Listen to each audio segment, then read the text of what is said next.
Do you like old school action platformer titles? Old school being the kinds of games those of us who grew up with the PlayStation 2 played once upon a time.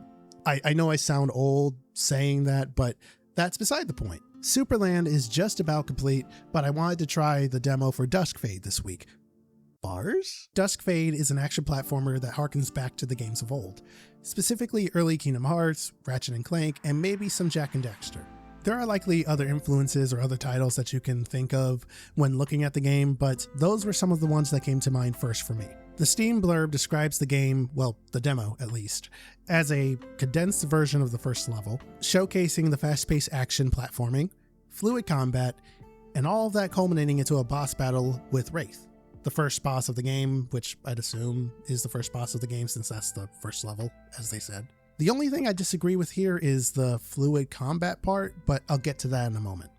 First, I want to start with the obvious. Duskfade is a beautiful game dripping with style and is very much the kind of game I could see myself playing back in the day. Only less shiny and less detail, looks less of the polish that you expect to see today. Like, I love the cartoony art style. It makes me feel like a kid again and is a welcome change of pace from a lot of games out there that are obsessed with realism. That's not a problem for me. Those games could do them. I play some of those games. I just like having, a variety of different graphical and art styles out there, and this feeds into that desire. Duskfade has whimsy. Need I say more? I used to have a pet bird. Sir Feathers. Maybe... I'm no one's pet. You can call me Cuckoo for now. Great. Could you lend me a hand, Cuckoo? I don't know. Let's go to that tower for now, I guess. You know how to open it? You come from the inside, right? No, I don't know. I just remember hearing a girl crying. The rest is blurry. That has to be Alira. We've got to get her out of there. Looking at this mechanism, I think we need to follow those chains and snap them where they touch down. Okay, that makes sense, but where do we start?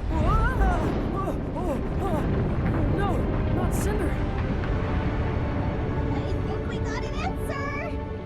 Sure, I'm in, but we're gonna need to convince the guard to let us through. That doesn't sound too hard. Let's go. Narratively, you play as Zirian, a young boy trying to free his sister from a clock tower that suddenly sprung up in the middle of Ticktown. I almost said TikTok. Ticktown, their home. Together with his new companion, Cuckoo, the robot bird, Zirian sets forth to destroy the chains that block his entrance to the tower. There isn't a lot to go off of initially, but from what I can tell, the story looks like it'll have a lot of charm and personality, and I really like Zirian and Cuckoo as characters. That and where the demo left off definitely left me wanting more. Gameplay is where I'm a bit mixed on Duskfade as things stand. The demo page claims that the combat is fluid, but for me and my expectations of fluid combat, it feels rather stiff. It doesn't matter if you're locked onto an enemy or not. Attacks have a small hit stop when you hit an enemy. Dodging isn't as reliable as it could be. If you're attacking, you are in that direction. You can't really alter the direction mid-swing or anything like that. If I had to compare it to any other combat in any other game, I would actually compare it to like early game Kingdom Hearts 1. So Duskfade's combat is serviceable, but fairly awkward, at least initially. The reason I say initially is because, in fairness to the game, there is a shop where you can upgrade your totally not a Keyblade, but it also kind of is weapon. You also gain new abilities and stuff as you go and complete certain objectives, so despite the combat feeling a bit rough to me, I can also see this just being a case of early game jank that will get smoother as you progress through the game. It's certainly not the first game I've played to have done that. I played the game on the intended difficulty, intended by the developers, so jank aside, I also really liked that the fights were trickier than I thought they would be, and I really liked that I had to respect the enemies that I was fighting rather than kind of just, shrug them off and, treat them like they weren't a threat. All in all, combat is a mixed bag with the potential to improve as you progress through the full game. But combat is only half the battle here. The game is also a platformer, after all. Platforming has a decent amount of expression to it, and by that I mean it's linear in some places where you have to jump the way the game tells you to, and in other more open areas you can get a little creative. You don't need to be pixel perfect. Now, some of that is me kind of just speculating based on how floaty the jumping and air dodging can be. I'll get to that in a moment. I didn't go and try and like reload the level or redo the demo and see how many different ways I could approach jumping at a platform. It just kind of gives off the vibe of you have to figure out how you get over there from where you are. Good luck. The game also has a bunch of collectibles to encourage you to explore. You seemingly aren't completely restricted on what you can and can't jump on, nor are you fully barred from where you can and can't jump from, except water. Again, this harkens to the games of old, and a lot of old platformers did not let you go in the water. That counts here too. Deep water is not your friend. My only critique for the platforming is that the jumping feels fairly floaty.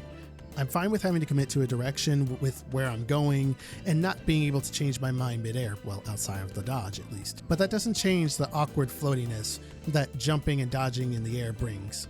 It's far from a deal breaker, like it's not even that high on my list of critiques compared to, say, the combat in this game, but I just thought I'd mention that too. Duskfade is a game that has a lot of personality and grabs your eyes by the pupils with how awesome it looks, but the game's combat can hold it back in some aspect.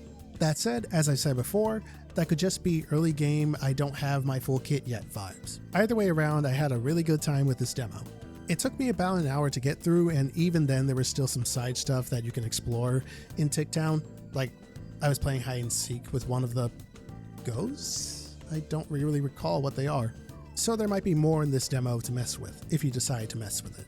Duskfade will be available on Steam, PS5, Switch 2, and the Xbox Series consoles come August 13th when the full game releases. In the meantime, try the demo if you really want to try before you buy. And with that, I hope you all have enjoyed your stay. I'm TUSDarryl, and I'll catch you all later.